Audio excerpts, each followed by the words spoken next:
الحمد لله نحمده ونستعينه ونستغفره ونؤمن به ونتوكل عليه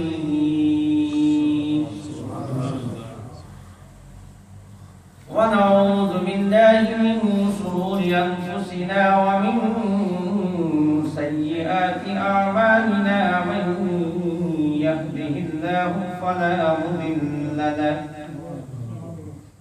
ومن يضلله فلا هادي له ونشهد أن لا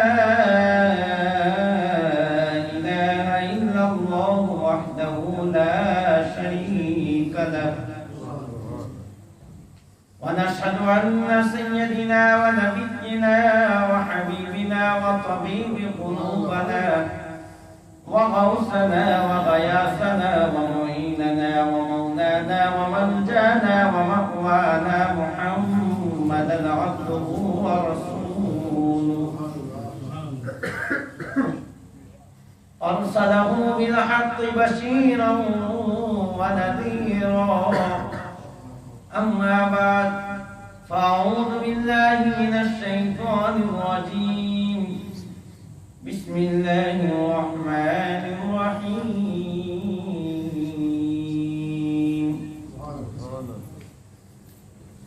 والضحى والليل إذا سجى ما ودعك ربك وما قلى وللآخرة خير لك من الأولى ولسوف يعطيك ربك فترضى صدق الله وصدق رسوله النبي الأمين الكريم ونحن على ذلك لمن الشاهدين والشاكرين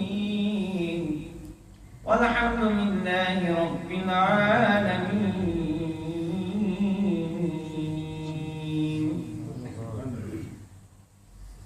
میرے نہایت ہی قابل قدر محترم و مکرم بزرگوں اور نوجوان بھائیوں، آپ حضرات کے سامنے سورہ ضحیٰ کی ابتدائی آیہ مبارکہ تلاوت کرنے کی سعادت حاصل کی ہے۔ ان آیہ مبارکہ پر روشنی ڈالنے سے پہلے آئیں ہم اور آپ مل کر سب سے پہلے آقا انعامدار مدنی تاجدار امت خضرا میں آرام فرمانے والے آقا سرور دو عالم نور مجسم احمد مصطفیٰ محمد مصطفیٰ صلی اللہ علیہ وسلم کی بارگاہ اقدس میں بآواز بلند ہدیہ درود و سلام پیش فرمائیں۔ الصلاۃ والسلام علیک یا سیدی یا رسول اللہ، الصلاۃ والسلام علیک یا سیدی یا حبیب اللہ، الصلاۃ والسلام علیک یا سیدی یا رحمۃ للعالمین وعلی آلک واصحابک یا شفیع المذنبین۔ دشمن احمد پہ شدت کیجیے، دشمن احمد پہ شدت کیجیے، ملحدوں کی کیا مروت کیجیے، ملحدوں کی کیا مروت کیجیے۔ مثل فارس زلزلے ہو نجد میں، مثل فارس زلزلے ہو نجد میں، ذکر آیات ولادت کیجیے، ذکر آیات ولادت کیجیے۔ خاک ہو جائیں عدو جل کر مگر ہم تو رضا، خاک ہو جائیں عدو جل کر مگر ہم تو رضا، دم میں جب تک دم ہے ذکر ان کا سناتے جائیں، دم میں جب تک دم ہے ذکر ان کا سناتے جائیں گے۔ برادران اسلام، آج کی اس محفل میں سب سے پہلے چند باتیں آپ کے گوش گزار کرنا چاہوں گا۔ مقام نبوت کے حوالے سے کہ ایک نبی اور غیر نبی میں کیا امتیاز ہے، ایک نبی اور غیر نبی میں کیا فرق ہے، ایک نبی کی کیا خصوصیت ہے جو غیر نبی میں نہیں ہے۔ اس لیے کہ جب ہم مقام نبوت کو سمجھ لیں گے، جب ہم نبی کے مقام کو سمجھ لیں گے، تو اس نبی کی لائی ہوئی شریعت پر اور آپ کی بتائی ہوئی تعلیم پر عمل کرنا نہ صرف آسان ہو جاتا ہے، بلکہ مقام نبوت کو جو شخص سمجھ لیتا ہے اس کے لیے سیرت مصطفیٰ پر عمل کرنا آسان ہی ہو جاتا ہے، اور محبت کے ساتھ بغیر کوئی جبر کے وہ نبی کریم صلی اللہ علیہ وسلم کی سنتوں کو اپناتا ہے۔ تو سب سے پہلے مقام نبوت کے حوالے سے 4 باتیں ذہن نشین کرنی ہوگی۔ پہلی بات تو یہ کہ نبی کا انتخاب اللہ تبارک و تعالی فرماتا ہے۔ اس کو میں کھول کر آگے بیان کروں گا کہ نبی اللہ تبارک و تعالی کا چنا ہوا، پسند کیا ہوا ایک اللہ تبارک و تعالی کی طرف سے چنا ہوا، پسند کیا ہوا ہوتا ہے۔ دوسری بات یہ کہ نبی جو علم لے کر آتا ہے وہ علم حتمی اور یقینی ہوتا ہے، اس علم کو کوئی بھی دنیا کی طاقت چیلنج نہیں کر سکتی۔ نبی کے علم کو دنیا کی کوئی طاقت چیلنج نہیں کر سکتی۔ تیسری بات یہ کہ نبی تمام خطاؤں سے، گناہوں سے معصوم ہوتا ہے۔ اور چوتھی بات یہ کہ نبی کوئی فرشتہ نہیں ہوتا، انسانوں میں سے ہی نبی ہوتے ہیں، لیکن وہ اللہ کے ایسے بندے ہوتے ہیں جن کا خاندان بھی اعلیٰ،